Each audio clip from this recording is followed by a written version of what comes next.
지금 이 영상을 보고 계신 분들 중 절반 이상은 85세를 넘기지 못할 가능성이 높습니다.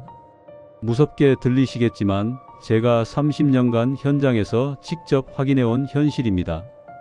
더 놀라운 건 대부분의 분들이 자신이 위험하다는 사실조차 모른다는 점입니다. 나는 아직 괜찮다, 나는 운동한다, 나는 큰 병 없다. 이런 말 정말 많이 들었습니다. 그리고 몇 년 뒤 혼자 일어나지 못하고 그제야 저를 부르는 순간도 함께 봤습니다. 저는 노후 건강과 수명을 연구해온 박준호 박사입니다. 60세 이후 우리 몸은 말로 경고하지 않습니다. 조용히 아주 정직하게 결과로만 보여줍니다. 오늘 저는 60세 이후 반드시 끊지 않으면 수명을 빠르게 깎아먹는 5가지 치명적인 습관을 말씀드리겠습니다. 이 중 하나라도 계속하고 계신다면 지금 이 영상은 정보가 아니라 마지막 신호일 수 있습니다.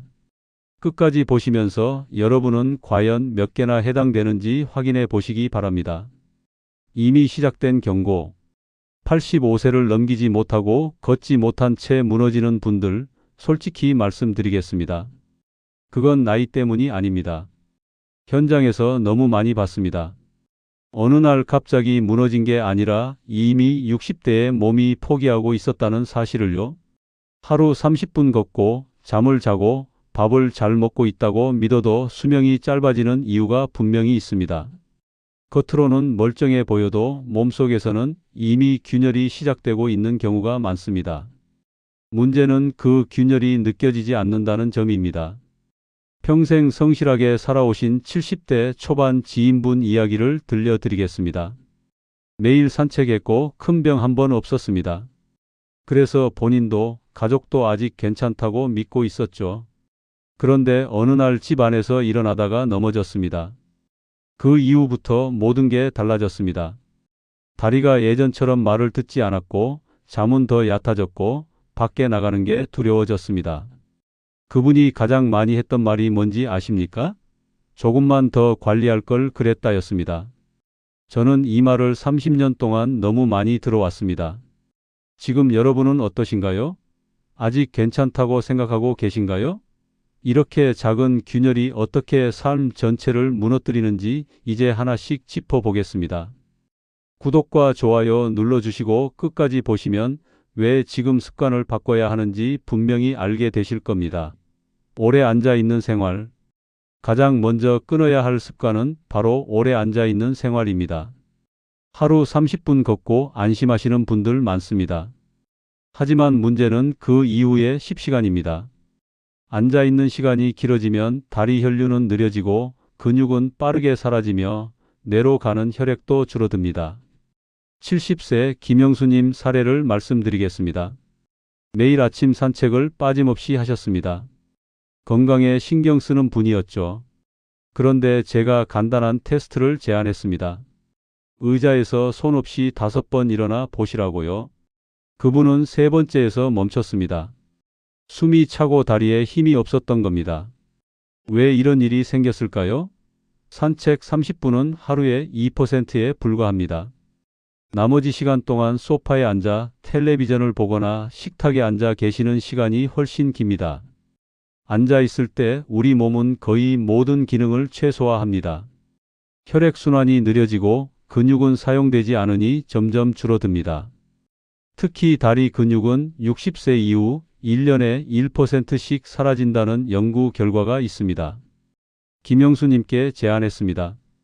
50분 앉아 있으면 10분은 반드시 일어나서 움직이시라고요. 거창한 운동이 아니어도 됩니다. 부엌까지 걸어가서 물 한 잔 마시거나 창문을 열어 환기하거나 화장실 다녀오는 것만으로도 충분합니다. 3개월 후 다시 만났을 때 그분은 달라져 있었습니다. 의자에서 7번 일어날 수 있었고 계단도 예전보다 수월하게 오르셨습니다. 단순히 앉아있는 시간을 줄였을 뿐인데 몸 전체가 반응한 겁니다. 실천 방법은 단순합니다. 50분 앉아있으면 10분은 반드시 몸을 움직이십시오. 오늘 의자에서 5번 일어났다 앉기 지금 해보셨나요? 생각보다 힘드시다면 지금 당장 바꿔야 할 신호입니다. 잠을 줄여도 괜찮다는 착각.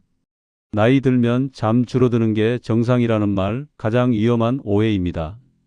60세 이후에도 우리 몸은 여전히 깊은 회복을 필요로 합니다. 오히려 나이가 들수록 회복에 더 많은 시간이 필요합니다. 68세 이정호님은 하루 5시간 자는 걸 절제라고 믿고 있었습니다. 새벽 4시에 일어나 신문을 보고 운동을 하는 게 건강한 삶이라고 생각하셨죠. 하지만 그분을 자세히 관찰해 보니 문제가 보였습니다. 오후만 되면 기운이 뚝 떨어지고 며칠 전 일도 잘 기억하지 못했습니다. 감정 조절도 예전 같지 않았습니다. 작은 일에도 쉽게 짜증이 났고 가족들과의 대화도 줄어들었습니다.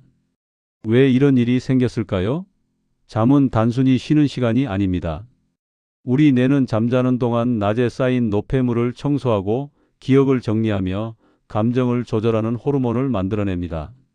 특히 깊은 잠을 자는 시간이 중요한데 5시간으로는 이 과정이 제대로 이루어지지 않습니다. 이정호님께 잠자리 환경을 바꿔보시라고 권했습니다. 잠들기 1시간 전에는 텔레비전과 휴대전화를 끄고 머릿속 걱정거리를 종이에 적어 보시라고 했습니다. 방을 최대한 어둡게 만들고 온도도 조금 낮춰 보시라고 제안했죠. 처음엔 잠이 오지 않아 힘들어 하셨습니다.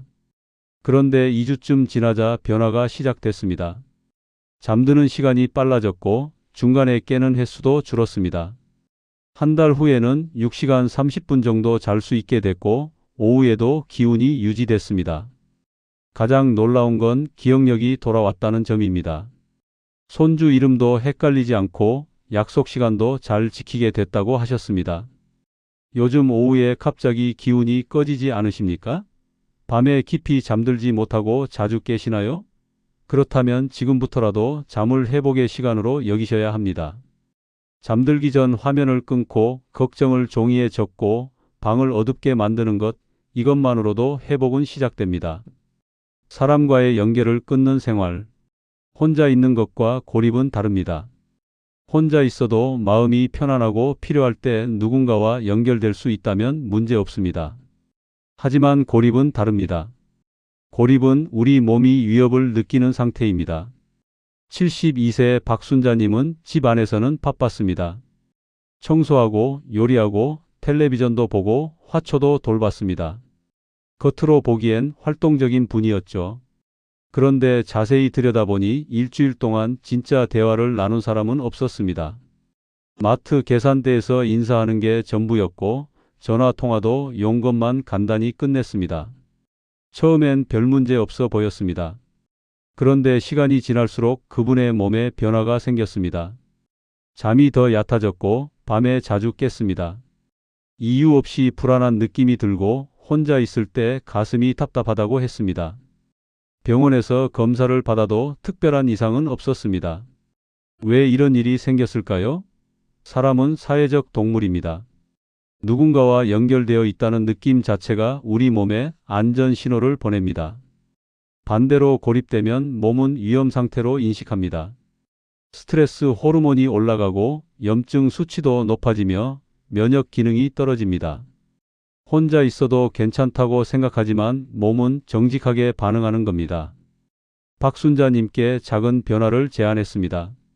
한 달에 한 번 새로운 사람과 연결되는 시간을 만들어 보시라고요.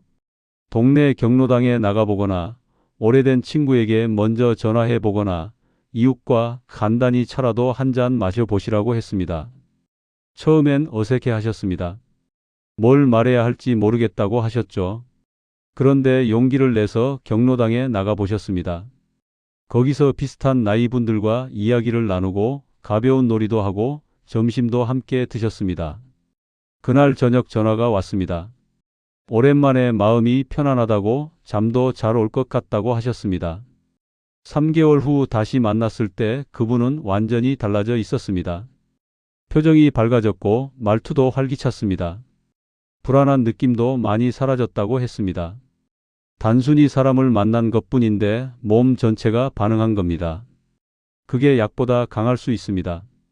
지난 일주일 동안 진짜 이야기를 나눈 사람은 몇 명이었나요?